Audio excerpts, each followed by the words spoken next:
Olá, tudo bem com você? Que a graça e a paz de nosso Senhor Jesus esteja em sua vida. Pois bem, eu estou fazendo a exposição do Evangelho segundo escreveu João. Eu já estou no capítulo 7. Eu já expus até o versículo 25 e hoje eu estarei dando continuidade com a minha exposição a partir do versículo 26. Eu vou compartilhar a minha Bíblia com vocês. Está aí. Pronto, está aí. A partir do verso 26, Evangelho de João. Esse Evangelho, ele é um Evangelho peculiar. Esse Evangelho fala da pessoa de Jesus de uma forma única e maravilhosa. Por isso eu gosto muito desse Evangelho. Claro que os outros Evangelhos também são lindos, mas esse tem um tratamento assim diferenciado com relação à pessoa do nosso Salvador, do nosso Jesus. Diz aí o texto a partir do versículo 26. Lembrando que nos versículos anteriores nós falávamos sobre a festa dos tabernáculos. Jesus ele foi para Jerusalém, na festa dos tabernáculos, e lá ele começou a ensinar o povo. E num determinado momento,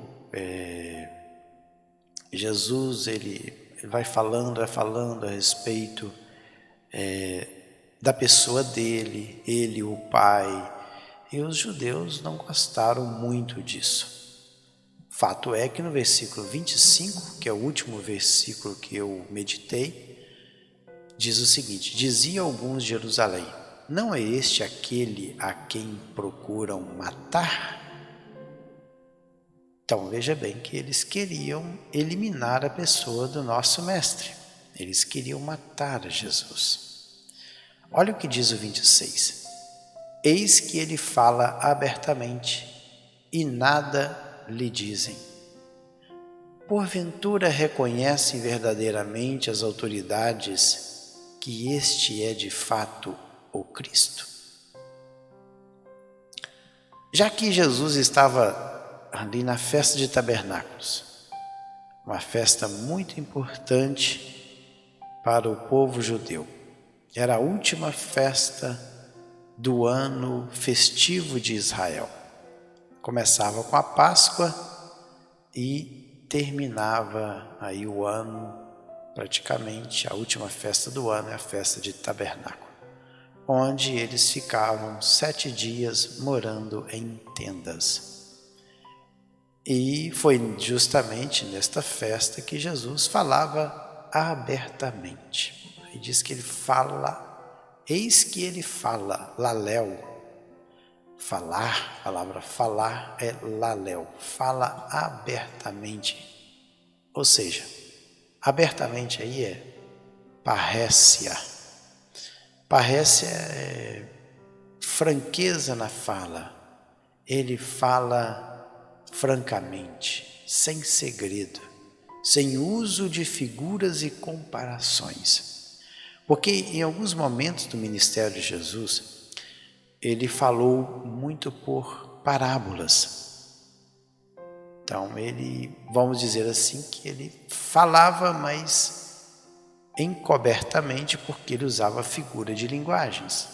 Mas aqui não, neste dia aqui ele falou abertamente. E nada dizem, ou seja, as autoridades judaicas, elas não impediram Jesus de falar. E eles perguntaram, porventura reconhecem verdadeiramente as autoridades? Autoridades aqui é Arhon.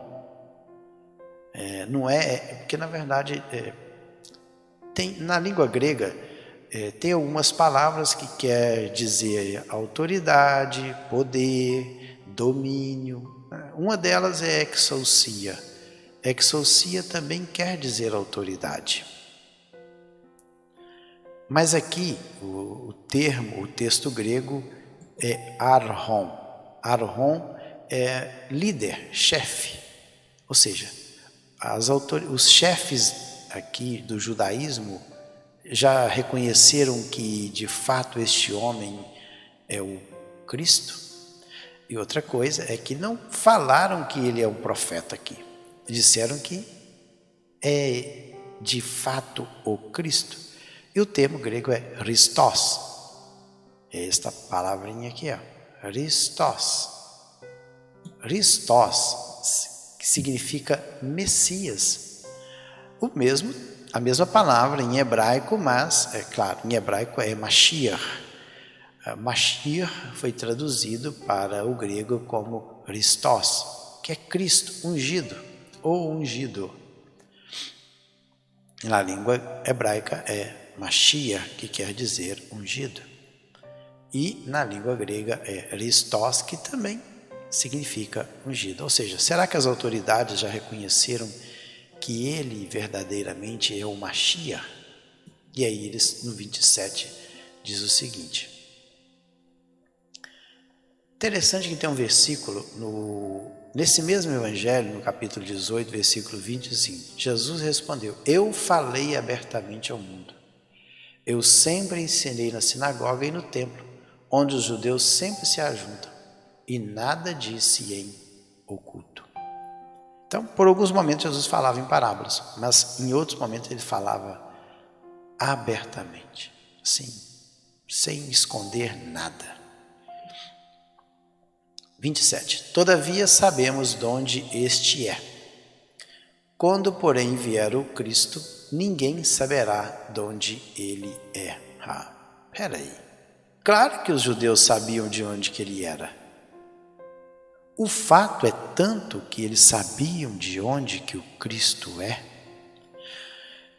Quando Jesus nasceu e os magos vieram do Oriente, e eles perguntaram onde é que vieram e foram para Belém, onde Jesus estava, onde Jesus nasceu.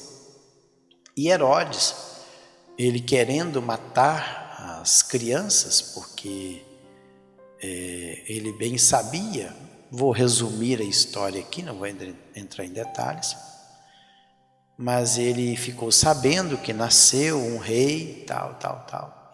E ele procurando matar, uma ocasião para matar as crianças, ou matar o próprio Cristo, o próprio Senhor Jesus, quando criança, ele procurou saber com as autoridades judaicas, os sacerdotes e escribas, onde é que deveria nascer o Cristo.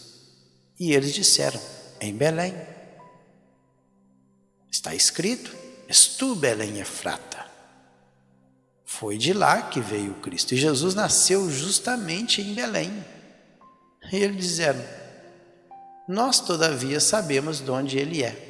Quando, porém, vier o Cristo, ninguém saberá de onde ele é. Claro que todo mundo saberia de onde o Cristo viria. Ele viria de Belém. Estu Belém Efrata. E o termo grego aqui é Christos novamente, o Mashiach. O Mashiach virá de onde? De Belém. Talvez eles estavam olhando para o local de origem de Jesus. Porque lá em Mateus 13:55 diz o seguinte: não é este o filho do carpinteiro? E não se chama sua mãe Maria, seus irmãos Tiago, José e Simão e Judas? Outro texto também diz da mesma forma. Em Lucas diz o seguinte, Lucas 4:22, e todos lhe davam testemunho e se maravilhavam das palavras de graça que saíam de sua boca e diziam: não é este o filho de José? Ou seja, eles estavam olhando para Cristo como aquele que veio de Nazaré. Mas nós sabemos que tanto José como Maria, eles eram da descendência de Davi, da tribo de Judá, e da descendência de Davi. E de Davi procederia o Cristo, o Messias, o ungido. Só que eles estavam tão cegos espiritualmente que eles não queriam aceitar essa verdade. Vamos mais, 28. Jesus, pois, quando ensinava no templo, clamou dizendo: Vós não somente me conheceis, mas sabeis donde eu sou. Eu não vim porque eu de mim mesmo o quisesse, mas aquele que me enviou é verdadeiro, aquele a quem vós não conheceis. Quem é que o povo judeu não conhecia? A Deus. E foi justamente ele que enviou quem? Jesus. Deus enviou a Jesus. Olha, vocês me conhecem, sabem muito bem de onde eu sou, mas vocês não conhecem aquele que me enviou. Mas aquele que me enviou é verdadeiro, aquele a quem vós não conheceis. Vamos mais. 29. Eu o conheço, porque venho da parte dele e fui por ele enviado. Está vendo? Então, Jesus falou: eu o conheço, quem? O Pai, porque venho da parte dele e fui por ele enviado. Deus enviou o seu Filho. Por isso que lá em João 3,16 está escrito: porque Deus amou o mundo de tal maneira que deu a seu Filho. Então foi o Pai que enviou. Tem uma outra parte nesse mesmo Evangelho, João 10,15 diz o seguinte: assim como o Pai me conhece a mim, também eu conheço o Pai e dou a minha vida pelas ovelhas.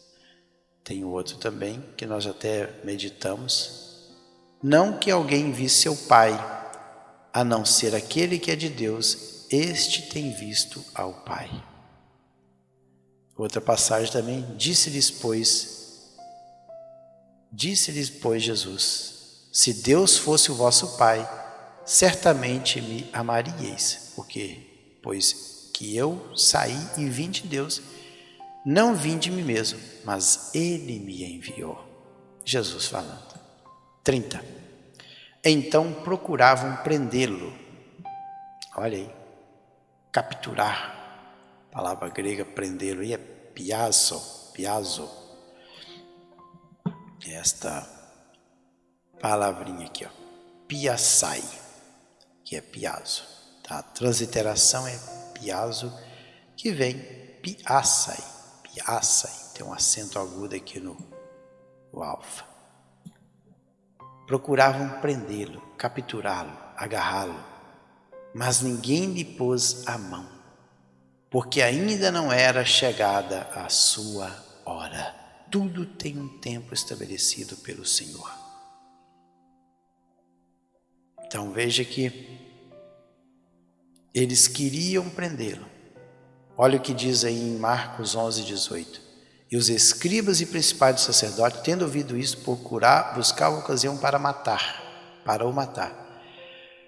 Pois eles o temiam, eles tinham medo de Jesus, porque toda a multidão estava admirada acerca da sua doutrina. Então, por que eles estavam querendo prender ou eliminar Jesus? Porque eles estavam perdendo credibilidade, porque a palavra de Jesus era fiel e verdadeira, e as multidões estavam admiradas. As multidões estavam admiradas a respeito da palavra e do ensino que Cristo trazia. Isso estava causando um certo incômodo nas autoridades judaicas. Tem outro texto também, lá em Lucas 19:47. Todos os dias ensinavam no templo, mas os principais dos sacerdotes, os escribas e os principais do povo procuravam matá-lo. 31. E contudo, muitos de entre a multidão creram nele e diziam, engraçado, muitos de entre aquela multidão que estavam ali ouvindo a Jesus, eles creram nem Cristo. Mas eles creram em Jesus talvez como um profeta. Teve uma certa época que Jesus perguntou para os seus discípulos: o que dizem os homens que eu sou? Ah, Jeremias, Elias ou um dos profetas. Veja bem qual era a visão que o povo tinha a respeito de Jesus. Pouquíssimos